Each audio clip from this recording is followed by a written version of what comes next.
कैफी आजमी की नज़म सुनकर लड़की दीवानी बन गई। चाहे कुछ भी हो, शादी तो इससे ही करूंगी। शादी हुई या नहीं, जानते हैं इस वीडियो में। भारतीय हैदराबाद के एक मुशायरे में जब कैफी आजमी अपना एक गीत सुना रहे थे तो वहाँ मौजूद एक हसीना उनकी दीवानी हो गई और उनसे शादी करने की ठान ली और फिर उसने वो करके भी दिखाया। इस लड़की का नाम है शौकत, जो बाद में कैफी की बीवी बन गई। शौकत कैफी ने एक बार खुद बताया था कि जब वो मुशायरा खत्म हुआ तो लोगों का हुजूम कैफी, अली सरदार जाफरी और मजरू सुल्तानपुरी की तरफ फोटोग्राफ बुक के साथ जमा हो गया। कॉलेज की लड़कियां कैफी पर शहद की मक्खियों की तरह लपक रही थी। मैंने कैफी पर उड़ती हुई निगाह डाली और सरदार जाफरी की तरफ मुतवज्जह हो गई। जब हुजूम कम हुआ तो मैंने बहुत अदा से अपनी ऑटोग्राफ बुक कैफी की तरफ बढ़ा दी। उस पर उन्होंने एक बहुत मामूली सा शेर लिख दिया। बाद में जब मुझे मौका मिला तो मैंने उनसे पूछा कि आपने मेरी किताब पर इतना खराब शेर क्यों लिखा। कैफी ने मुस्कुराकर कहा, आपने पहले जाफरी साहब से ऑटोग्राफ क्यों लिया। मैं हंस पड़ी और यहीं से हमारा प्यार शुरू हुआ।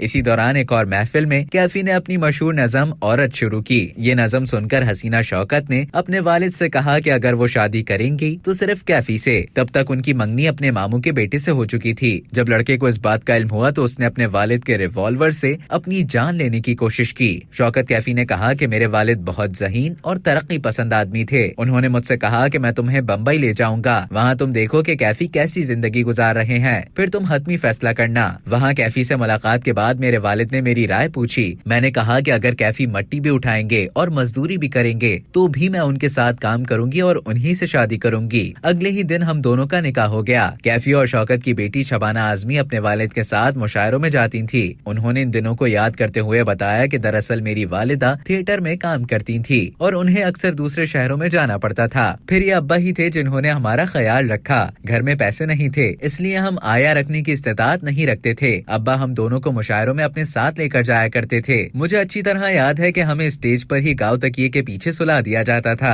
जब रात गए जोर से तालियां बजती तो हमें मालूम हो जाता था कि अब्बा के नाम का ऐलान हो रहा है। हम जागकर उनका कलाम सुनते थे। वो हमेशा मुशायरे के आखिर में पढ़ते थे।